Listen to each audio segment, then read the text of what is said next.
Everybody, I'm Steve Clemons. I'm editor-at-large of the National Interest, which is housed at Paul Saunders Center for the National Interest. But this is a Widehall project that I've conceived long ago to have regular discussions about really important key national security issues with a smart, informed crowd, and particularly on critical materials and energy. And my two biggest partners in this have been Pavel Brůžek of Draslovka. He's a global mining giant in chemicals. And so I've learned more about tailings and leachings and glycine and all this stuff than I would have ever done. So Pavel, thank you. And also Kristi Rogers, who is a co-founder with me. She's the president of PRISM, which has been focused on global supply chain issues and critical materials. We just hosted a dinner last night together with Senator Bill Hagerty and various Western Hemisphere diplomats. And so she is totally in this. So, Kristi, just out of deference to you, do you want to say very few words of welcome, real quick?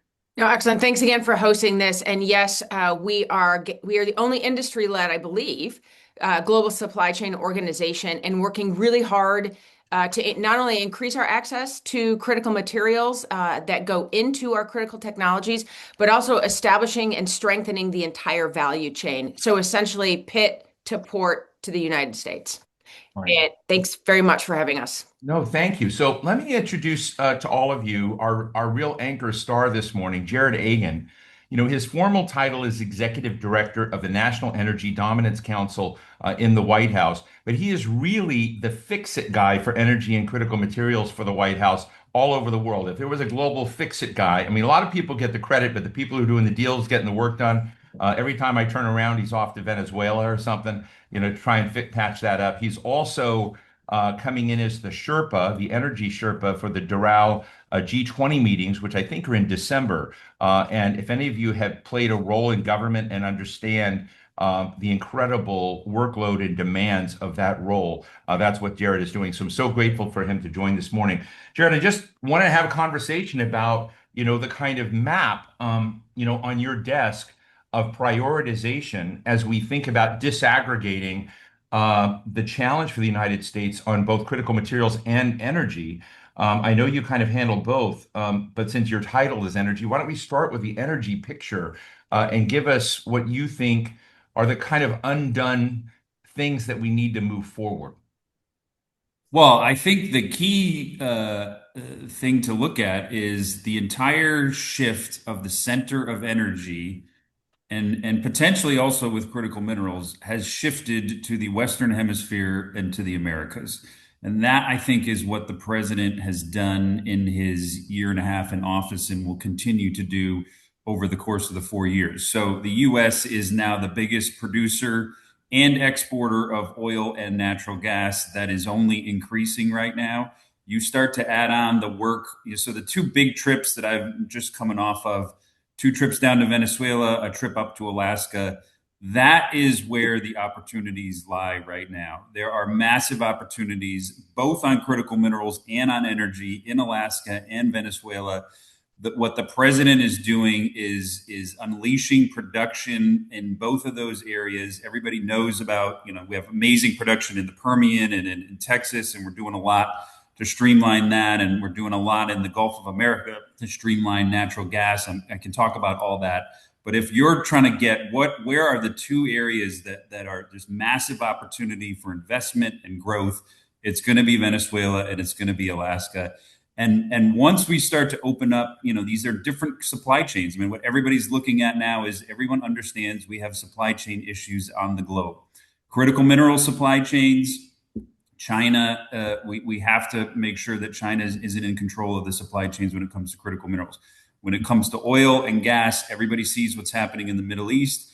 The U.S. has ultimate supply when it comes to oil and gas. And so if we open up the supply chains from Alaska over into the Asian markets, from Venezuela up into the U.S. to refine, and then through the Panama Canal or across the Atlantic into Europe, then it really starts to show you that new map of how the center of energy and everything is now flowing from the Western Hemisphere.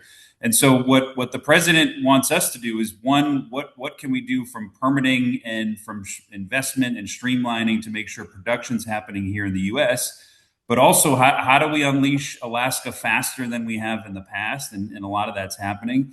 And then how do we get Venezuela back up to speed? I mean, it's 20, 25 years of decline. How do you move it as quickly as possible into the powerhouse that it possibly could be, to the benefit of both, the people of Venezuela and to the U.S. and to companies that want to come in and invest there?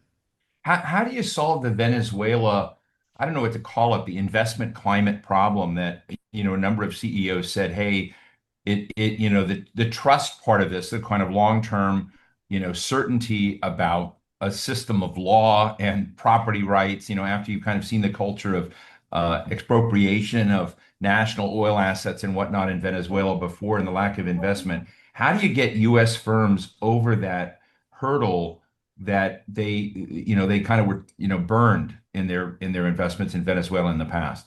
Yeah, well, the great thing is it's happening now. And so I pulled together with the president a bunch of the top US CEOs, global CEOs in oil and gas. They all came to the White House. And as you mentioned, some of the more riskier types were like, hey, we're all in, we'll go down there tomorrow. Some of the bigger risk averse groups were, hey, we got to see how things play out.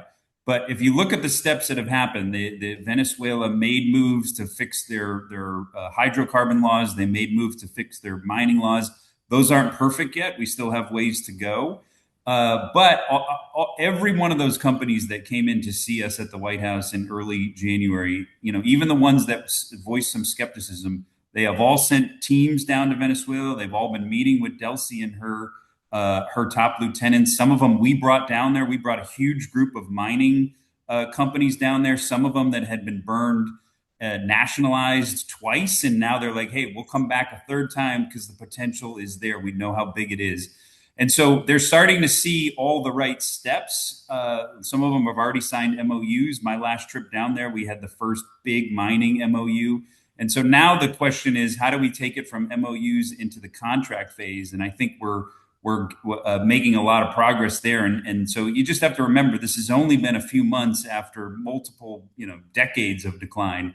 But if you look at how fast they've moved and the fact that these companies are getting down there and they're talking to Delcy directly, they're sending all the right signals and we're moving as fast as possible. And they've had 3 consecutive months of increase in their oil production and export production. A lot of that's coming to the U.S., but it's also flowing into the markets that are desperately in need of it, that aren't getting what they need out of the Strait. And so we're seeing everything we want to see out of Venezuela. And so a lot of those people that may have been skeptical in the beginning are now hopping on flights. Hey, we got direct flights from the U.S. back to Venezuela, so you can hop on a flight any day and get down there. I did it, and a lot of the CEOs are doing it now too. So how big a mess is Iran and the Strait of Hormuz oil and gas disruption, not just for the United States, but for our kind of global responsibilities as allies to, other providers there? Where is that going? How do you feel about that mess right now? Well, I think, the U.S. is in an excellent position. We're in a position of strength. As I mentioned, we do not have a supply problem. Obviously, the president is ultimately, even before everything in Iran, the president was asking all the time about what the price at the pump is. He's keenly aware of that, and he definitely wants that price to come down. Not just the price of barrels. We all look at the price of barrels, and it hovers in the 90s and sometimes gets down to the 80s. But he's very keen on what people are paying at the pump, and he's very much wanting to do, what can we do from waivers, from Defense Production Act. We opened up some. I'm going to California this week because we opened up the first offshore drilling in California to start to try to get some actual oil from California that Californians can use instead of importing oil from Iraq to use in California. And so there's a lot of things we're doing that are helping, but obviously, we want the Strait opens, which will ultimately bring down the price of gas rather quickly. But it's for our allies around the world. They're all looking to the U.S. I know you've got representation here from all around the world, but we were in Japan. The Japanese have talked to us. I have another meeting today with the Japanese delegation on how they can get more oil out of Alaska. A lot of the European countries who got natural gas from Qatar are looking to us, and we've already started to ramp up our LNG exports out of the Gulf of America, but now they're saying, hey, can you supply the capacity to the demand we have in Europe? So I think what's happening is a lot of those allies we have around the world are looking to the U.S. to fulfill the gap, and we're more than capable to do it, and happy to do it in this time, as particularly as the blockade is happening, and which is working, and the negotiations are happening. But we have the supply, and we can meet the demand from the U.S. We've got so many questions, beginning to line up here, but I want to kind of veer into the critical materials agenda a little bit, which you also have significant input and leadership on. And in that space, one of the things I've been, trying to understand a little bit better, because you've spoken a lot about it, is and we kind of look at the AI challenge. I mean, right now with, the race with China, AI challenge, and I think, Jensen Huang of NVIDIA has kind of talked about this 5-layer cake and, basically disaggregating it. You've got to have critical materials, you've got to have power and energy, you've got to have data center, you have, disaggregating this. And unless you get that whole stack in a good place, then, our aspirations are wobbly. And so I'm just interested as you sort of look, you work closely with Doug Burgum, the Secretary of the Interior, and, you have drill baby drill behind you. His line is mine, baby, mine. How is that picture coming together in a real way? Because as you just sort of talked about, China not being dependent, the fact is China still dominates so much of the global rare earths and critical materials picture. How do we maneuver that into a much better position?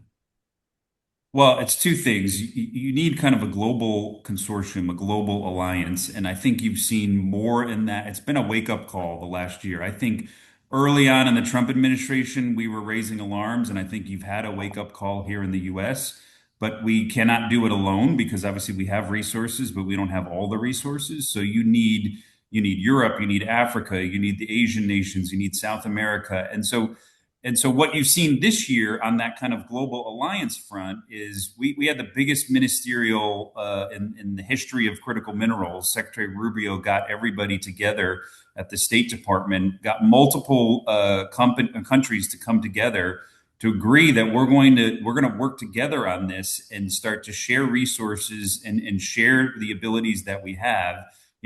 Countries like Australia that have excellent experience in mining and refining, working with the U.S., working with some of the African countries and the South American countries. That's ultimately how we're going to be able to close the gap, is that kind of global alliance. And you're seeing that for the first time happen, because I think everyone's got the wake-up call. The second, obviously, piece of that is funding, and that's where XM Bank comes in. We've announced the biggest investment in critical minerals. It's the biggest investment XM Bank has ever had at $12 billion, Project Vault. And I think you're going to start to see more announcements coming out of XM Bank around Project Vault. That $12 billion is exactly the kind of investment you're going to start to need, that companies need to. I mean, these are hugely risky projects. They take multiple years to start to get profits. And so, China could come in and alter the markets in the years that it takes before you can become profitable. So they need that backstop, and they need that kind of funding. And now, for the first time, you're seeing that out of the U.S. government. That alone is separate from, president's kind of broken the mold on this. You've seen the headlines of it. We're taking equity stakes, and we're becoming partners in some of these mining deals. That's never happened before, but that's the kind of hey, break glass. We need to figure out a different solution to move quickly on this. And then you throw in we've done just back to Alaska and Venezuela. President made an unprecedented move to open up a huge section of Alaska that we're going to use for mining. I took a helicopter tour of where the road is going to be to open this up. Again, that's never happened before. That's massive resources that we're going to be able to use. And bringing these companies down to Venezuela, the huge resources in restarting their mining program there and opening up to the U.S. and our allies. So all of those things obviously take time. We're not going to do that overnight, but we're making all the moves right now start to close that gap with funding, the alliances, and then finding the areas that we need to open up. All that's happening. Jarrod, one of the characteristics of President Trump is that when he wants something and really wants something, you really know it. Like he moves on it, he moves on it, Yes. you get noted. And I guess my question is, if everybody wants permitting reform to move forward on permitting, which you've talked about, many times and, times we've been together in the past, Yep. why doesn't President Trump take on permitting reform and demand that the House and Senate controlled by Republicans move forward with something much more quickly? Because you've talked about how permitting reform is choking off a lot of our potential. Yeah, the big issue is I hear over and over again is permitting, and so the great thing is what I also hear is, hey, what you guys have done is amazing, and we're not worried about our permits under the Trump administration. It's what happens in the future, and how do we know that permitting is going to move just as fast under another president as it has under President Trump? And so we're working with the Republicans on this in Congress. This is something we've been talking to them a lot about. But I mean, it's really the Democrats that need to act. I mean, they're the ones that have been holding this up, and it's their states. It's the states that have kind of rejected the baseload energy. States like New England and the Northeast that aren't allowing permits of natural gas pipelines. Those are the ones that are holding this up. And so the president has talked to our Republican allies about it. I know they're trying to get something done, but ultimately it's up to Congress to act. And I think what's happening now is the Democrats in Congress are holding on to their kind of past ideas of what permitting is. And in reality, it's the citizens in the blue states that are suffering from that, because it's the Northeast and it's California that have the highest energy prices in the country. Let me bring Kristi Rogers and Pavel on with us. We can have like a Hollywood Squares setup. I miss Hollywood Squares. Pavel, let's bring Pavel on too. I just, one of the things I've been working with Kristi and Pavel on is kind of looking at the domestic U.S. scene. In fact, one of Pavel's partners had a piece in the National Interest called How to Make U.S. Copper Great Again." And it, because you have to kind of look at the copper demands for the coming, everything you're going to build out. And I think S&P Global basically said by 2040, we're going to need 50% increase in surge in the amount of copper we have, which is a staggering amount of volume. And I guess one of the questions that I have, and I'd love to hear, just quick snapshots from Pavel and Kristi as well, is what can we do inside the U.S. with U.S. production, with things like tailings? Like the president had an executive order saying, hey, with these old mines that have already been, developed, you don't need to permit them, but they've got tailings with a staggering amount of resources built into those tailings. Is that on your radar screen, Jarrod? It 100% is on our radar screen. Yeah, I mean, I was there in the Oval when we were pushing to get that done. I mean, it is absolutely one of the top things. The fact that there's mines in the U.S. in the Southwest that could more than supply the copper need that we need, but it's held up by lawsuits. I mean, it's not even permitting at some point. I mean, you can get the permits, but the minute that we make an action, some activist group comes in and puts it into the courts, and then we're at the hands of some judge. Could be an activist judge, could be a good judge, I don't know, but it just sits in the courts, and we can't act on it. And so, I mean, thankfully, we've got a lot of great companies, a lot of great mining companies that have been through this. They know it. They're willing to take risks. They know what's at stake here, and they've stuck with it. And so they come in here and into my office all the time, and we reiterate, hey, we're willing to stick with it if you guys are willing to stick with it. And I think a lot of the mining groups realize that this battle ultimately has to be won, and you can't have activist lawsuits that hold us up. And when we talk about permitting reform, I mean, that's ultimately one of the big things I think that we need to get out of permitting reform is fixing the judicial system when it comes to permits. Not even so much the actual, we can do things to make the permits move faster, but it's the lawsuits that kill a lot of these projects. Pablo, I want to open the floor to you for a second, just to say, have you seen any substantial move on the domestic U.S. production side? And and then also as you sort of look at, we're living in a world of AI change technology. I mean, you're the world leader in sustainable mining with glycine leaching and other things. I'm interested in how this, because there's a lot of movement, but I'm interested in strategic leaps as opposed to incrementalism. What are the strategic leap opportunities out there that ought to at least be in our vision? Oh, and Steve, thank you for having me. And I think great point. I think the industry and innovation needs to also bring something to the table. I think U.S. administration is doing a great job in what Jarrod just told us about, but we also need to give something, right? So from our point of view, there are four critical points there. Number one is adding supply without adding mine, right?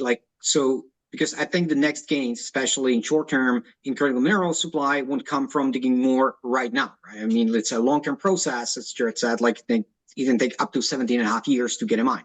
So they'll come from actually seeing more. So using AI-empowered sensors and analytics feed to AI-driven optimization, so the existing operations run at a higher throughput and recovery while using less reagents. That's new supply with a smaller footprint and no new permitting fight, right? Which is, we can basically somehow bypass it and deliver a bit more. So we can, right here, we can get that there right here and right now. Second point I would say is, the trade-off between returns and responsibility is somehow dissolving, yeah? Because on the old map, you need to choose between project economics or ESG. And I think there was very rightful criticism, not only from the industry, but also from the Trump administration, which really brought I would say, very realistic point of view to the problem. So on the new map, the smarter and more selective chemistry delivers both, better financial performance and a better social environmental profile from the same molecule, basically, because the performance and license to operate are stop being a choice. We can have both. Right. If the companies will take the risk and go with the innovation, they can actually deliver more, and it makes Jarrod's job a lot easier with all these fights. Number three, I think the next great deposit is the one we already dug up, as you already said about tailings, right? So if you put the intelligence layer and the selective chemistry together and you economically unlock the what everyone else wrote off, like tailings, orphan deposits, oxides, and carbonate-hosted assets, and the other ore bodies that are legacy methods leave stranded, you can have fast production, minimum new low footprint, and this will become circular by the design and still economic, and you can deliver more mineral. And the last but not least, basically, you can try to think about how we can avoid dependency on China by trying to find technologies that won't even need these minerals that US doesn't have, right? So, and that leads me to battery sovereignty is a portfolio of chemistries and not a scramble for one thing, like lithium or nickel or some things that are hard to get in the US or cobalt. Resilience isn't locking up a single supply chain. It's basically diversifying your chemistry itself. So, for example, companies like ours and Natron and several really good projects that are in the US are looking to sodium ion, which basically built from abundant inputs with no lithium, no cobalt, no nickel, where Vest can actually build independent capacity and win outright where lithium struggles, because this chemistry is actually solving issues in the grid, in stationary storage, in safety, cost, and cold performance. So it's adding a new layer to where US can compete without even aligning with anyone. And that's I think where we see opportunities domestically in the Western companies and what we as industry can bring to the table to help the U.S. administration. Thanks, Pavel. We got to close it because we've only got a few minutes with Jarrod again. He's got a very hard time. And Jarrod and Kristi, one thing I wanted to put on the table with you both, maybe just a minute from Jarrod and Kristi, I want you to bring this in too, is the refining, choke points.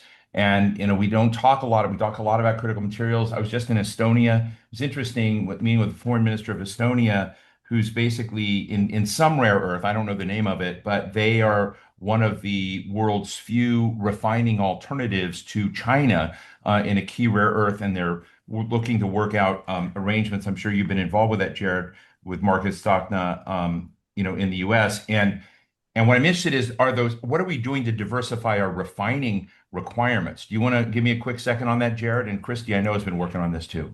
100% met with Estonia at the Munich Security Conference, and yeah, we're working with them on it. I mean, well, that's where the funding and capital comes in. I mean, that's where XM Bank, DFC have been working overtime to try and put that. I mean, that is 100% the problem. All of these countries, including the U.S., can find the minerals and can find the mines.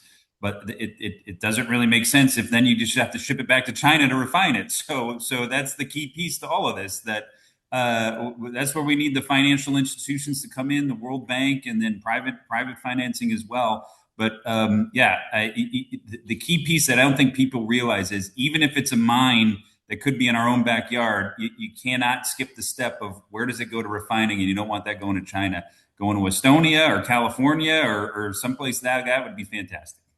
Kristi? Yeah, I think we often call it the messy middle, and I'm told not to, but that's the refining and processing piece. That is a big choke point. Everybody knows it now. And the administration is really doing an excellent job in trying to focus efforts there. We need to unleash our innovation in this space. The administration, the government can help in aggregating demand, so it is actually profitable for U.S. entities to establish processing and refining facilities. That could be one thing that that is one thing that we're emphasizing. We're also working with the national labs and Department of Energy's newly created Critical Minerals and Energy Innovation Division, which is supporting some of the technologies, the U.S. technologies in this space that is, quite frankly, going to leapfrog where China is. More environmentally friendly, and we can process and refine right here. So I think that's going to be the next big step that you're going to see from industry and government working together. You know, in the chat, we have some fabulous questions. I think I'm going to get these all packaged and send them to you because they're very, very informed. Just a quick review. There's a question here about Brazil and untapped resource, one of the largest untapped resources of rare earths outside of China. There's a question from Paul Saunders about recognizing not only the Western Hemisphere, but Central Asia and how that's fitting into the plans. He mentions that Sergio Gore, our ambassador to India, is right there with a delegation in Central Asia. A question from Steve Renna on specific plans for Alaska, LNG pipeline, etc. Josh Gottbaum, another great leader in all these, basically looking at timetable on rare earths. So I'm going to send these. There's more than we can kind of deal with. Amy Allard, I don't even know what this is, but do you think the mines on the Fast 41 list will actually take fruit before Trump leaves? So these are some really great questions. And our friend has to leave in 2 minutes. But I want to thank everybody. We're not ending here, but Jarrod's going to have to move on because he's got really important stuff to do. But I want to give Jarrod an opportunity for any last thoughts that you want to leave us with. Well, one, thanks, Steve, for pulling this group together. And one, I'm happy to answer the questions you send, but also happy to meet with anybody, in the audience that has ideas or investments or interest in any of the U.S. or some of our allies.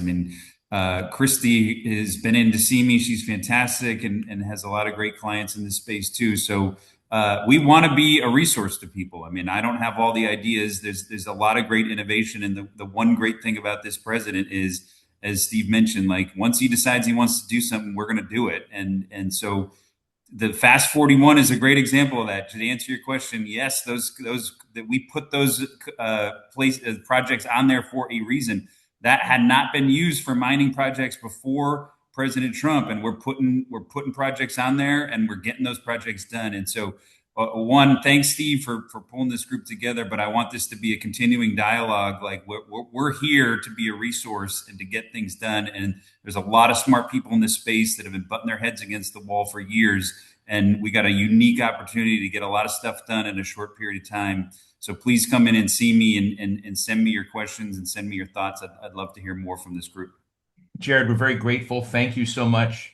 So far, I've got a totally 100% batting average with you. You've never turned us down. So thank you so much for coming out to play. And and I do think I think a lot is going well, but I also just want to be serious about this. It's hard. It's hard to turn a ship this big when we weren't kind of paying attention to these dependencies for a long period of time. So. Good luck. We didn't, another day I would really love to talk as we get closer. hear more about, America's agenda and our allies' agenda as we get to the G20 in Doral and coming up and kind of the hills you've got to climb there. So thank you so much for joining us. And we're going to keep going, folks. I'm going to bring in Nobuo Tanaka, some of you online. I don't, and Ian, oh, by the way, Ian Brzezinski says, oh, he's got a question for you, but we'll send that your way. So Pavel, Kristi, thank you. So this is part one. I want to, continue our discussion, but I love the fact that Nobuo Tanaka is here with us from Japan. Elizabeth Economy, I think, is with us unmasked, right? I mean, she doesn't have her video up, but she's off in Europe somewhere. But I'd like to bring in some other voices. We sort of shape what ought to be on, the proverbial radar screen, for strategic think. I met Nobuo recently in Washington, and he was really, really worried about the impact that a kinetic attack on Iran would have on the global oil and energy picture. So let me bring Nobuo in for a moment, folks. Let's bring him in. Would Nobuo give us a quick snapshot of how things look from Tokyo? And you were head of the International Energy Agency for the world. You know, do Yeah. things really suck now, or hmm is there hope? Yeah, well, Japan is really hard hit because we depend more than 90% of oil from the Strait of Hormuz. Mm. So we are suffering and and the United States is helping us a lot by diversifying our sources of oil. So I must thank you for your help. And also we are importing naphtha from the US for the petrochemicals. And this is a really very big shock. After the second oil shock, Japan moved away from oil in the power sector, but we are now heavily dependent on the transportation and petrochemical for the Middle East. So Asia as a whole, we are in trouble. So this third oil shock may really accelerate electrification. I'm very much concerned in that situation that China's role is getting bigger. The critical mineral is the one for batteries. Electric vehicle will be very much cheaply supplied by China. So the current situation helps the China's dominance much, much more. So I think we need a better kind of coalition. I think Jarrod said about the global alliance. And I think this is the time. I mean, the first oil shock pushed Henry Kissinger to create the International Energy Agency. Now, this third oil shock, I think we have to make a kind of strategic alliance for building the stockpile of critical mineral, for example. That kind of idea of global security of the energy is probably necessary, and I think the United States should take a lead of making that kind of alliance. That is my comment. Thank you very much. Elizabeth Economy, whom I just mentioned, and I'm going to ask Pavel and Kristi to kind of talk about this. She asks, is there a holistic strategy for critical minerals, or is there a danger that there's so many different agencies pursuing many different initiatives that they're not necessarily coordinated? And I would add into that, Pavel, as you're sitting in Prague right now, and you're a global leader and you're also a U.S. leader, but you're sitting in Prague. I'm interested in, the complexity of the challenge, the transatlantic dimension of the challenge, the agency side of it. So there's a U.S. side, there's a global side. I just had Japan in here, and there's a kind of geostrategic tension with the biggest owner and player in critical materials is China.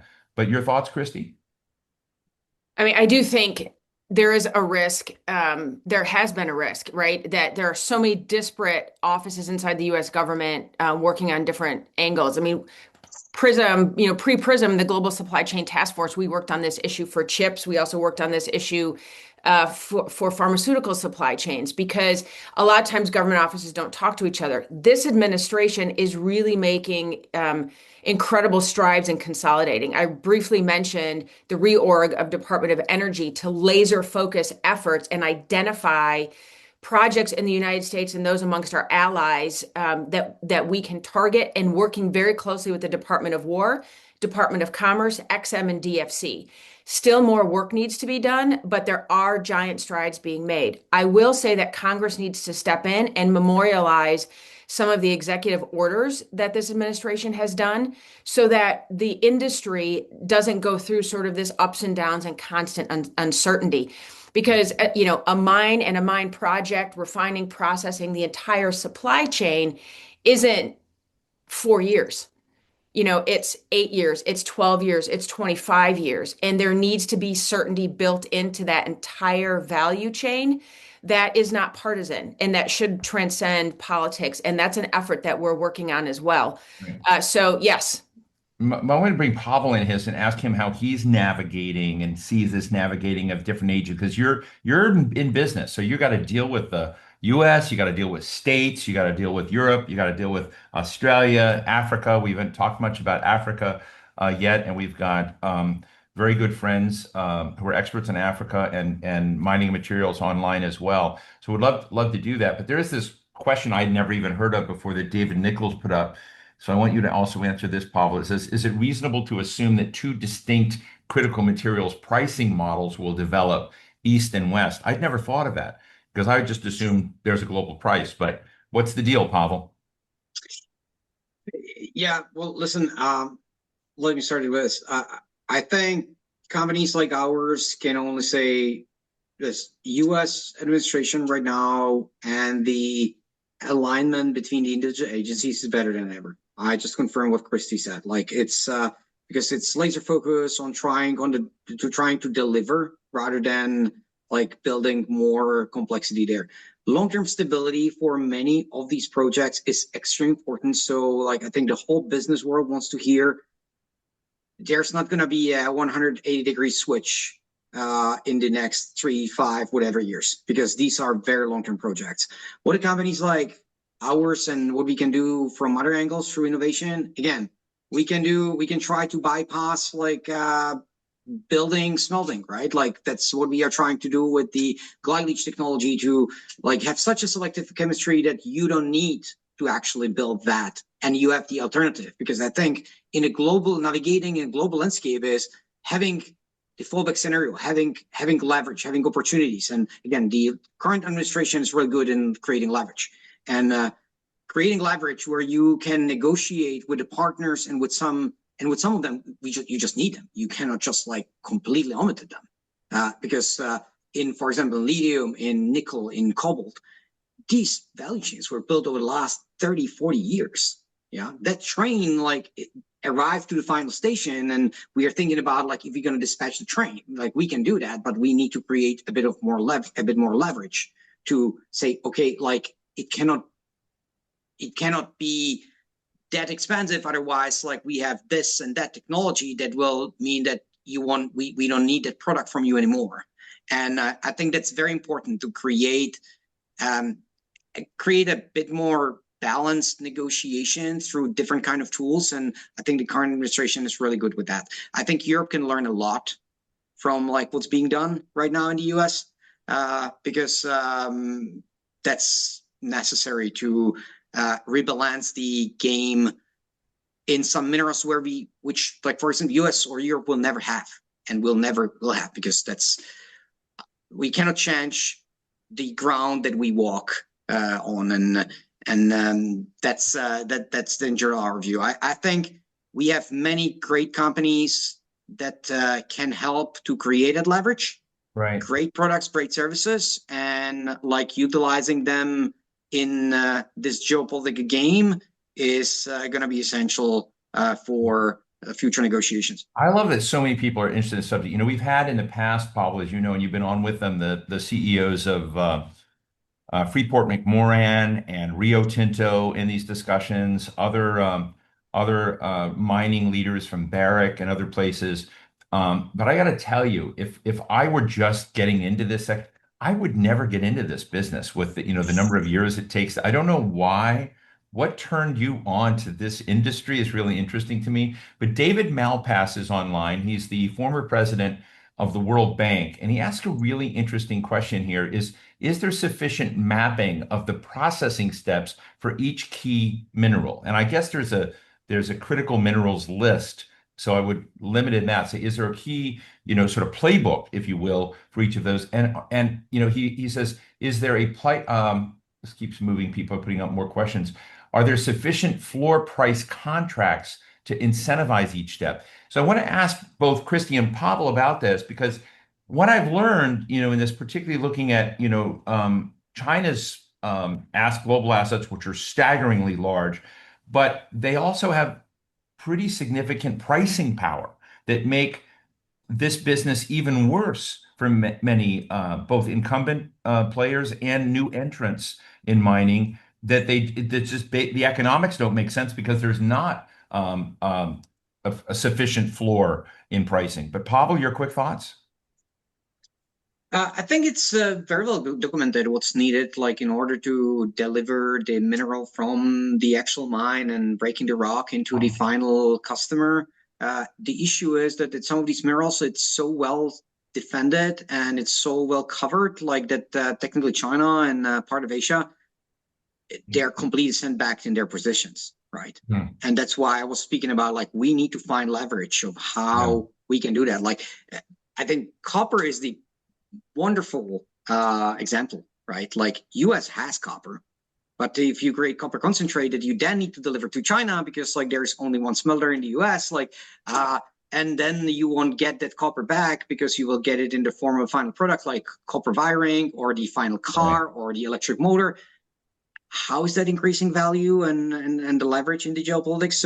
So these are the massive issues, like what we can do in order to capture the full value chain through the alliances with third parties, or building a value chain that won't need this infrastructure that is going to take us very long time and cost us billions of dollars to establish. So how we can create leverage to negotiate and get a good deal and change the negotiation positioning between the countries. Thanks, Kristi. I'd love you to jump in. And team, if he'll do it, I want Ian Brzezinski to turn on his camera and to join our discussion. He's got a great question about Europe. So, Kristi? Yeah, I mean, this is why this is such a complex challenge. There are multiple choke points, if you will. Not only does China not abide by free market principles, they don't play by the rules, right? It's all about power and control for them. They so heavily subsidize their industries. They don't need to make a profit. And, as Pavel just said, they control not just, the supply of where the extracts are, but they actually control the processing and refining. But just as a quick, aren't we subsidizing industry now? Aren't we doing what China's doing? To some extent, it's not the silver bullet, but no, we're not. We cannot and we should not try to outcompete China on subsidizing. That's not how we're going to win. What we are doing is we are working with our allies, and where the administration is working on a plurilateral agreement, say that 5 times fast, with some of our allies to actually establish some of these free market tools and some price floors for necessary minerals in order to outcompete China at our own game. So, I think multiple efforts need to happen simultaneously, again, which is why it's such a complex challenge. Interesting. I don't know if Ian is still with us, but he did ask an interesting question, which I'll throw at Paul. Oh, there he is. There he is. Ask the Europe question. I just figured it's better coming from you. Good to see you. You didn't have to wear a tie for the show. Oh, he's on mute. You're on mute. How's that? Does that work? There you go. Yeah, well, you were there and I felt very formal. But basically, I come from this perspective. I work with a company called Mechanical Resources. It's got a mine that's almost ready to go for rare earths in Malawi. It aims to build a processing plant separation plant in Poland, and it's building a metallurgy magnet plant in the United States. And so the question I have to our colleagues here is, what is the actual state of U.S.-Europe collaboration on critical mineral supply chains? Is it really just nations in Europe with the United States? Is it with the EU? Is this collaboration more rhetorical than real, or is it real competition? Or are they frenemies? Yeah, what's the environment in which we're operating in when it comes down to U.S.-Europe collaboration on critical minerals? So I'm going to out Ian. Ian's father, of course, was one of our most famous national security advisors ever in America, Zbigniew Brzezinski. I'd be interested, Ian, after we hear from Pavel on the Europe question, what would your dad do in the middle of this? Would he be a hard-edged realist, taking on, I mean, would, because I have to admit, one of the interesting things about this moment is when you kind of look at the big personalities in this game, it's very hard to move the ship. But this dependence. I mean, it's one of the things I push back on Kristi a little bit is China played a long game. They went out and bought all these assets. They went out and, bought these things fair and square. They kind of moved on. They may have subsidized them, but my God, they knew where they were going. And a lot of us, when we were looking in the national security, strategic minerals and defenses, when I was in the 1990s working for Senator Jeff Bingaman, he was worried about dependence on critical technologies, resources, materials, and just nothing happened, right? So we'll get to you in a minute. But Pavel, your thoughts? Are Europe and the United States frenemies on this, or are we actually coordinating?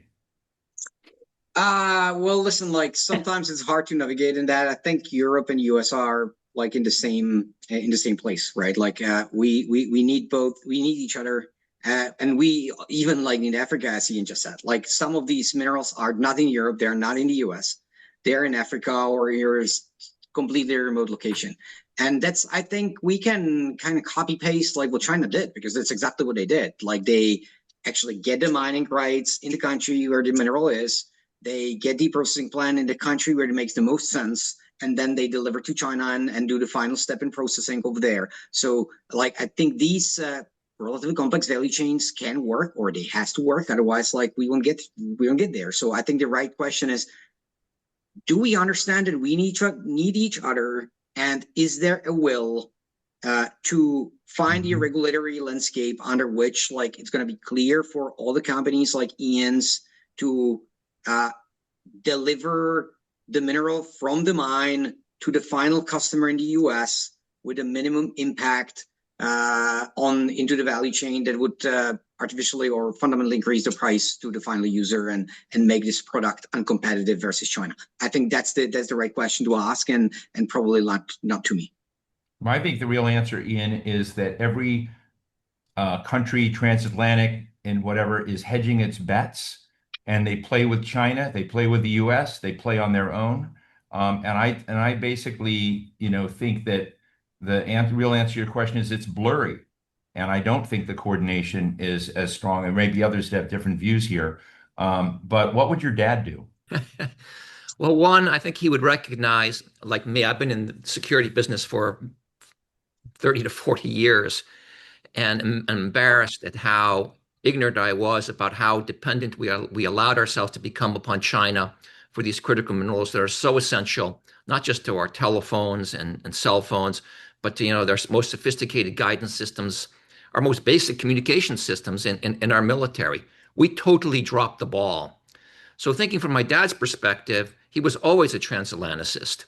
And I think he would have thought that, if we're going to catch up to China, so to speak, and if we're going to ensure that we really have the secure supply chains that we need sooner rather than later, it makes only sense to work with the Europeans.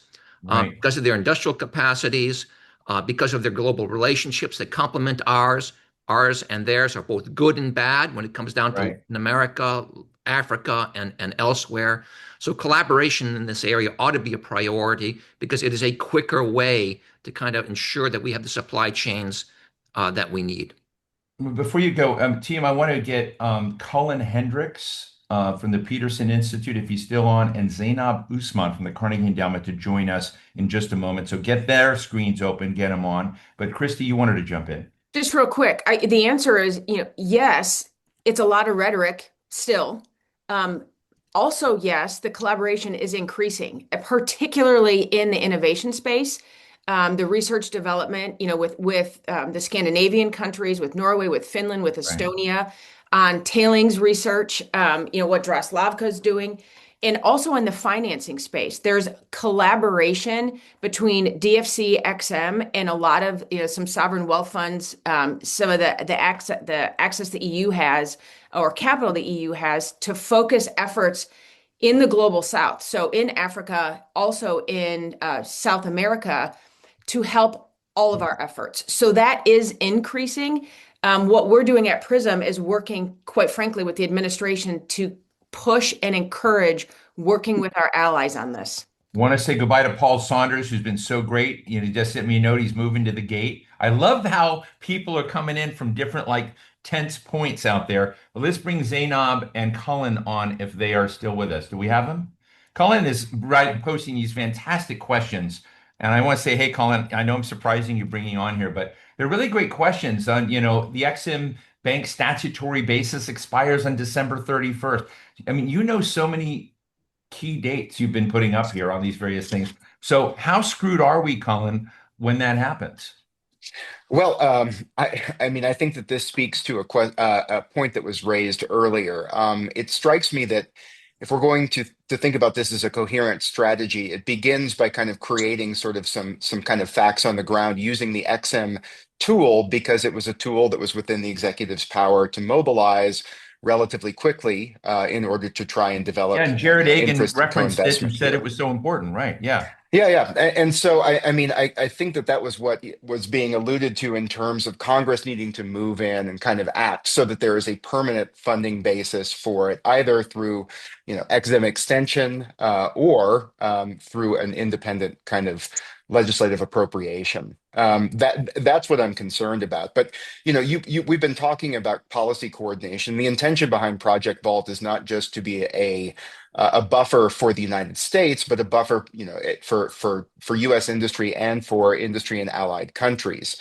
But tying it to a funding mechanism that is flexible and rapidly deployable makes some sense in some ways. But the fact that we've seen in the relatively recent past that the Exim Bank is not uncontroversial in terms of funding, we may be in a similar position moving forward. And I'm actually not well positioned to answer what happens next. What is the emergency fail-safe for the emergency fail-safe? That would be a question for our USG friends. I mean, what I would throw in there just in response, and if Kristi has it, is I remember, again, when I was in the Senate, this is 30 years ago, Exim and OPIC, and so OPIC is now DFC, were very controversial. They were called corporate welfare. They were constantly zeroed out by one chamber or the other. And at the time, Senator Bingaman was extremely worried about this. And so we played a role at that time in, trying to preserve those. And I remember when Fred Hochberg was at Exim, boy, he had a tough time constantly to it. That said, where we're at now, where America's kind of moved into becoming, an industrial policy diva, all of a sudden doesn't, is trying to basically, and it's very funny. People think we've always been industrial policy, but these are new lessons. It's very hard to find anyone who doesn't celebrate the DFC and Exim Bank. So I just think the politics have changed would be my quick take on it. But Zainab, you also had some great things in here, which I thought with the specificity was wonderful on saying the administration is negotiating bilateral critical minerals deals, both as standalone initiatives and also as part of agreements on reciprocal tariffs with Indonesia, Malaysia, Thailand, et cetera. But I want to give you a moment to kind of take us a step further in how that is part of this critical materials conversation. Great. Thank you very much, Steve, for inviting me. This has been a very informative discussion. So I added two things there in the chat. One, as you mentioned, on the critical minerals deals that the administration has been negotiating since last year with a number of resource-rich countries, around the world, but also in the global south. So we've seen these deals, at least by my counting, and I have a paper on this, 6 have been announced, and they take different forms. There's one with the DRC. Can you post your paper link in the chat? Sure, I'll do that. So with DRC and Ukraine, for example, they're kind of deals, and they're quite binding on those countries because they've been ratified by the parliament. With Malaysia, with Thailand, MOUs, and then with Japan and with Australia. But there are also sections on critical minerals in the agreements on reciprocal trade that the administration has entered into with a number of countries. But I mention these because in the case of Indonesia and Malaysia, I know that locally there are now political challenges and questions around these deals, especially around some of the concessions. So just getting a sense of how these bilateral initiatives could complement or could link back to the bigger effort around creating a plurilateral mineral trading zone, I think it's called. I know this is in the works. So if anyone has thoughts on that, I think that would be important. The second point is just more broadly, because I work on low and middle income countries in Africa, in Asia, in Latin America. What we're hearing from a lot of them is that they no longer want to be mere exporters of unprocessed commodities. In fact, a lot of these countries have had not a very good experience with mining over the course of decades or maybe even centuries. And what is interesting is, ironically, some of them, at least this is the case in Africa, would prefer to work more closely with the US. Because when they think of Europe, rightly or wrongly, this is not to say I support it, they remember some of the colonial baggage. So I've had discussions with government ministers in which they said to me, we are willing to work with USGS. But you like the Czech Republic, though, right? Because they're not. Probably. So maybe the Czech Republic needs to make an effort here. No, but they would like to work with the USGS or DOE because that baggage is not there. But when the French or the British come, they're very reluctant to hand over their geological data. So then the question is, how is the US trying to reconcile its own priorities for expanding domestically, refining and processing, with the priorities of these countries? In fact, a lot of them are now following the Indonesia playbook. They're announcing bans on the export of lithium, and other commodities. Yeah, this is what I think Jarrod Agen and David Copley and other people in the White House are, actually working on, and Kristi's interacting with them all the time. We're just down to the last few minutes. I want to give Kristi and Pavel. I want to thank Pavel because Pavel and Draslovka are the ones that have enabled us to do these regular online sessions. And they've been very humble and modest about it, but Draslovka has been the anchor supporter of this. I want to thank Pavel for that. But I want to throw one other element of tension. I mean, I love the ecosystem discussions in here, but Peter Dean writes, hey, in November 2026, another thing I didn't know, China's rare earth export control suspension expires in November. So this whole suspension could come back again. It's another, one of the potential choke points here. I just love how everyone is sharing with everyone bits of the ecosystem that matter here. And this could be a masterclass in critical materials we're just having here just by reading the things. And we don't even need Pavel and Kristi. But Kristi, I want to give you a chance for a final word, and then I want to really thank Pavel and give him a chance for a final word. Yeah, thanks, Steve. One thing that Zeynep just pointed out, which is, I think, a huge opportunity, and it's a bit of the long game, but DFC and XM are playing it. And that is particularly in countries in Africa, also in South America.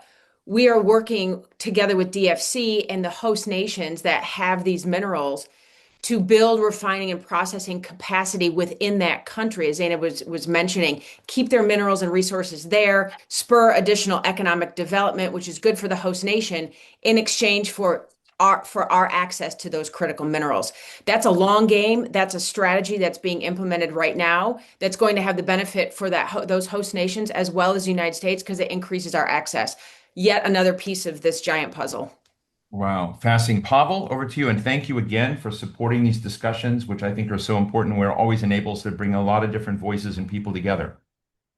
Just big thanks to everyone. Thank you for having us on this call. And I think everything was said in general. I think right now it's more about execution. I think we have a lot of things already signed in form of MOUs, and I think the next period is going to be about the delivery, and execution of these MOUs. Critical minerals MOU between Europe and cooperation is already signed, and now it's about executing that and then delivering on it.